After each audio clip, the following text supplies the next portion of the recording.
Wheel bearings, what are they and what do they do? Wheel bearings sit behind your hub. Those wheel bearings are responsible for spinning the wheel in the place that it's at. Now, as the wheel bearings start to wear out, the symptoms that we get, we're able to actually rock the tire itself.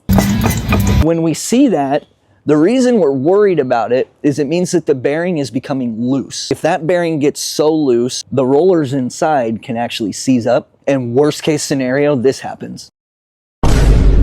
One of the symptoms that those are going bad, aside from being able to rock it, is a sound. It sounds like a... It increases with your speed, so you'll hear it a little bit, and as you go faster, that rotation will get higher and higher and higher. If you're feeling or hearing anything like that, please stop by a Gills Point S near you so that we can check it out and make sure you're safe on the road. Hear that? That's a bad wheel bearing.